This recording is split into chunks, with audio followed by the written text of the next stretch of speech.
Sedikit mengulas chapter sebelumnya, sang Raja Iblis Hanaki Guriko dihampiri oleh para pasukan dari SMA Rindo. Di malam itu, Hanaki Guriko sebenarnya tak ingin diganggu. Namun di balik pergerakan mereka, ada sosok Amachi Hisashi yang punya ambisi besar menaklukkan kota Torushi. Selamat datang di Manga Versa, melanjutkan kembali Manga Wars. Inilah chapter 22, Sore Musim Panas di Taman. Guriko yang tak tahu siapa sosok berambut albino itu pun menanyakan identitasnya. Di situ, Amachi mengenalkan dirinya sebagai freshman dari SMA Rindo. Dia juga menyebutkan sebelumnya dia pernah berada di Suzuran. Mendengar Amachi menyebutkan namanya dan Suzuran, seketika Guriko teringat dengan satu orang yang pernah kalah dari Hana dan kabur dari Suzuran. Dengan nada sedikit mengecek, Guriko hanya mengonfirmasi kebenarannya. Amachi pun tak bisa membantah karena memang itulah faktanya. Namun saat ini Amachi lebih ingin membicarakan pamor Guriko yang semakin terkenal belakangan ini. Bahkan anak SMP membicarakan kalau Hanaki Guriko akan menjadi yang terkuat. Ya, Amachi memuji sosok Guriko karena semua orang mengakui Guriko orang nomor 1 di kota. Namun alih-alih mendengarkan ocehan Amachi, Guriko malah lebih fokus ke handphonenya sendiri. Saat itu waktu menunjukkan pukul 7.55 malam, sedangkan Guriko punya janji berkencan dengan Mikarin, pacarnya, di jam 8. Namun dia sendiri ragu orang-orang dari Rindo akan membiarkannya pergi jika ia sedang terburu-buru untuk kencan. Di satu sisi, Amachi Hisashi sangat ingin melihat seberapa kuatnya seorang Hanaki Guriko, orang terkuat di kota. Lagi-lagi Guriko mendapat gangguan, tak hanya menyita waktu, tapi juga membuat penampilannya akan berantakan. Apalagi salah satu dari mereka ada yang membawa balok. Tiba-tiba saja Kuroiwa Kazushi menghampiri Guriko dan melayangkan pukulan menggunakan tongkat. Jelas Guriko yang tak siap harus menerima pukulan tersebut. Sampai-sampai menjatuhkan kacamata favoritnya. Di sini, Kuroiwa berteriak pada Guriko agar lebih mendengarkan perkataan Amachi. Kala itu Amachi pun terkejut dengan serangan kejutan Kuroiwa pada Guriko. Kuroiwa sendiri sangat bersemangat malam itu. Dia bahkan ingin segera menghabisi iblis kribo tersebut. Terlebih, dia adalah seorang yang membenci serigala penyendiri. Kuroiwa bahkan sempat meremehkan julukan yang terkuat untuk Guriko. Dia menganggap itu hanyalah omong kosong belaka. Hanya berselang sepersekian detik, tendangan kuat Guriko yang secepat kilat sudah mendarat di kepala Kuroiwa. Kuroiwa pun terhempas akibat tendangan tersebut. Dampaknya terlalu besar baginya yang membuatnya tak kuasa menahan kekuatan sebesar itu. Dia pun membentur dinding dan akhirnya tak sadarkan diri. Orang-orang dari Rindo ini jelas terkejut dengan serangan mengerikan seorang Hanaki Guriko. Dilihat dari kondisinya, Kuroiwa akan terbaring dalam waktu yang lama. Sementara pria lainnya yang tak terima pun maju menyerang Guriko. Pria itu telah bersiap dengan pukulannya, namun pukulan Guriko mendarat jauh lebih cepat. Pukulan itu membuatnya goyah dan ia harus menerima kombinasi pukulan dan tendangan seorang Hanaki Guriko. Guriko benar-benar mengamuk kali ini. Dia menyerang dengan ganas, kombinasi serangan tangan, lutut, dan tendangan, serta pukulannya benar-benar menghancurkan siapapun orangnya, tanpa memberikan kesempatan untuk mengatur nafas. Sang Raja Iblis pasti akan membabi buta jika ia melihat darah mengucur dari kepalanya. Dia takkan ragu untuk menghancurkan siapapun. Seperti pria malang ini yang menerima pukulan kuat Guriko saat mengamuk. Dia terhempas hingga membentur dinding. Dan akhirnya ia pun tumbang sama seperti yang lainnya. Gelar yang terkuat di kota bukan sekedar isapan jempol belaka. Karena faktanya, Guriko tanpa kesulitan menumbangkan pasukan Amachi. Ini jelas menimbulkan kewaspadaan bagi Maizono Satoru dan juga Amachi Hisashi. Tak berhenti di sana, Hanaki Guriko mengambil sebuah balok yang tergeletak di tanah. Lalu ia melemparkannya ke arah Maizono. Maizono yang terkejut pun tak sempat untuk menghindar dan akhirnya tepat mengenai kepalanya. Ia pun kesakitan sambil memegangi kepalanya. Seketika fokus Amachi teralihkan, namun kelengahan itulah kesalahannya. Guriko mendekat lalu mencengkeram kuat lehernya. Sang Raja Iblis pun kini menyudutkannya ke dinding dengan tatapan tajam dan wajah yang tak sedang bercanda. Guriko berkata, ia tak punya banyak waktu untuk disia-siakan. Ia tak peduli dia Amachi atau siapapun panggilannya. Guriko tegas memintanya untuk mendengarkan. Guriko menegaskan padanya untuk datang sendirian jika nantinya Amachi punya urusan dengannya lagi. Bagi Guriko, pria sejati harus menjadi orang yang kuat, persis seperti apa yang Hana lakukan. Hana datang sendirian. Di situ, Amachi yang terdesak tak bisa berkata-kata. Guriko tak berniat untuk menghabisi Amachi. Dia melepaskannya, lalu mengambil balok yang mereka bawa sebelumnya. Setelahnya ia pergi, meninggalkan mereka. Namun, Guriko sambil melangkah pergi, sempat berkata, Amachi takkan pernah bisa mengalahkannya ataupun Hana jika ia tetap bersama para pecundang itu. Ucapan Hanaki Guriko semakin membuat kebencian Amachi pada Hana semakin membesar. Dia merasa tertinggal jika tak segera berani melakukan perubahan.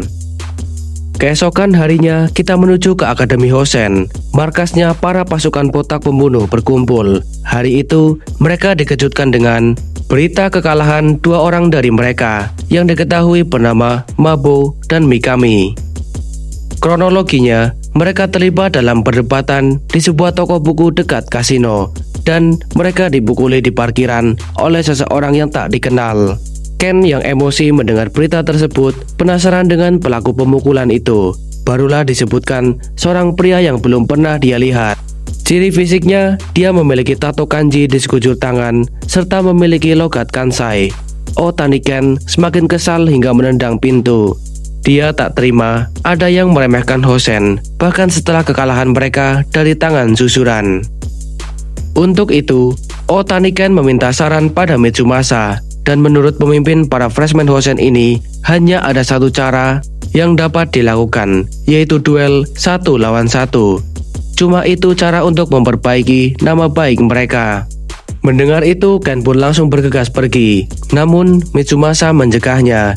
Dia merasa ada yang tak wajar karena Mabo dan Mikami bisa kalah di saat yang bersamaan.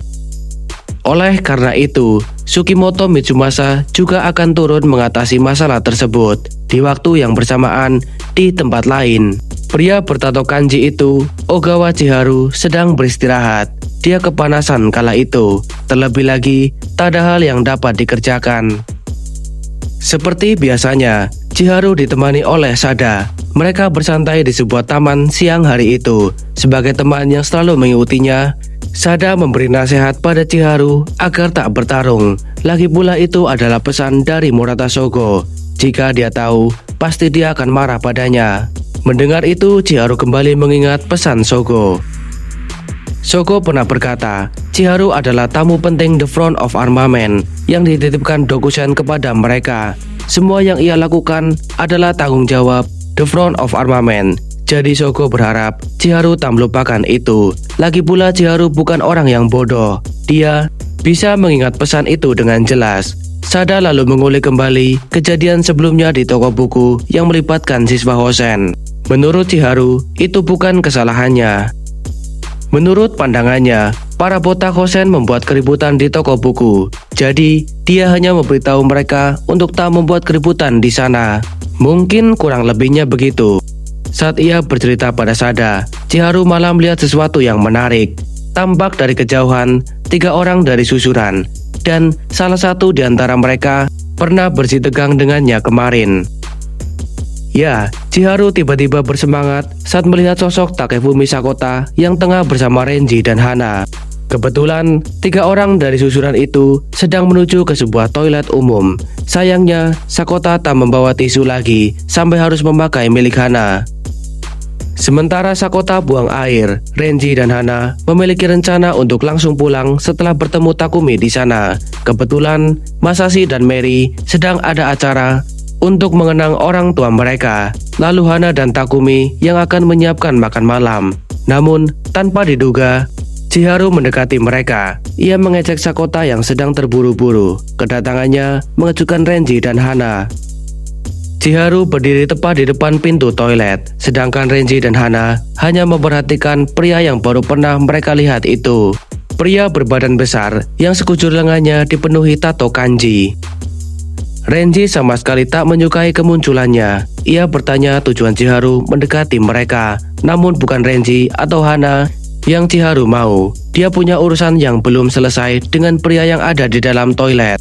Mendengar itu, Hana mengerti Sakota lah yang ia maksud. Tapi Sakota punya kebiasaan buang air yang lama. Di situ, Renji teringat dengan sosok Chiharu. Dia tahu Chiharu adalah orang yang terlibat konflik dengan Sakota dan Takumi kemarin. Chiharu menjadi lebih bersemangat setelah mendengar Renji mengenal pria berwajah imut dan orang yang sedang perak. Ia mencari keberadaan mereka berdua, namun jika boleh memilih, Chiharu lebih memilih tertarik dengan sosok Fujishiro Takumi. Di situ Renji terkejut. Dia kembali teringat ucapan Sakota yang mengatakan bahwa Takumi sangat kuat. Mungkin dia lebih kuat dari dirinya dan Sakota. Maka jika benar Takumi yang ia maksud, Takumi akan segera tiba, mungkin Chiharu bisa berkenalan setelahnya. Chiharu menjadi tak sabar jika bisa berkesempatan bertemu lagi dengan Takumi. Namun di situ juga ada Hana. Keduanya saling menatap satu sama lain. Saat Chiharu melihat wajah Hana, dia merasa tak asing seperti orang-orang botak yang membuat keributan di toko buku. Sakota perak terlalu lama. Chiharu pun tak menyangka ucapan Hana benar adanya. Biasanya dia hanya akan mau menunggu selama itu hanya untuk orang terhormat. Lagi pula, Hana sudah mengatakan sebelumnya. Pada akhirnya Chiharu malah banyak berbincang dan bercanda dengan Sugishima Hana, pria polos yang bahkan tak pernah menonton acara televisi.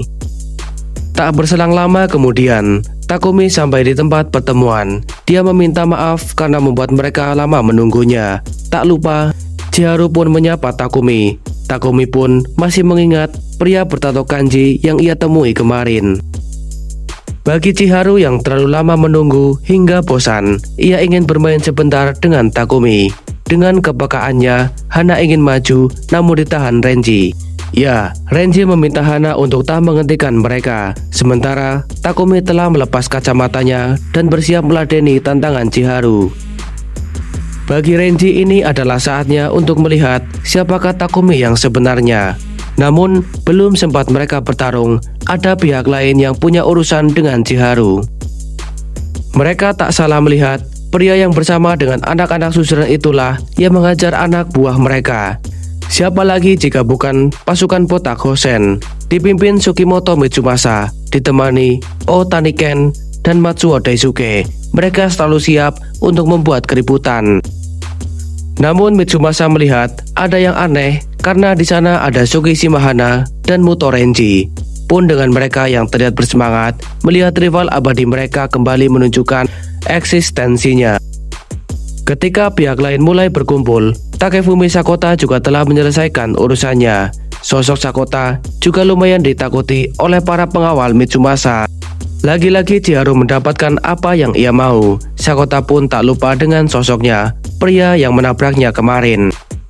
Ketika semua orang-orang berbahaya itu mulai berkumpul, ada pihak lainnya juga yang muncul di tengah-tengah mereka. Kedatangan mereka semakin menambah ketegangan antar kubu. Kim Hyongan, Nara Akira, dan Murata Sogo dari The Front of Armament datang sebagai pihak yang memiliki tanggung jawab atas Ogawa Chiharu. Kemunculan Murata Sogo mengejutkan Takumi. Kebetulan dia adalah sahabat kecilnya, dan bagi Renji ini adalah kali pertama ia melihat sosoknya. Sakota, Mitsumasa mewaspadai armamen yang ikut campur, kecuali Hana yang seperti tak tahu apa-apa. 4 atau 5 kubu telah berkumpul di satu tempat. Semuanya memiliki kepentingan sendiri dengan Ogawa Chiharu.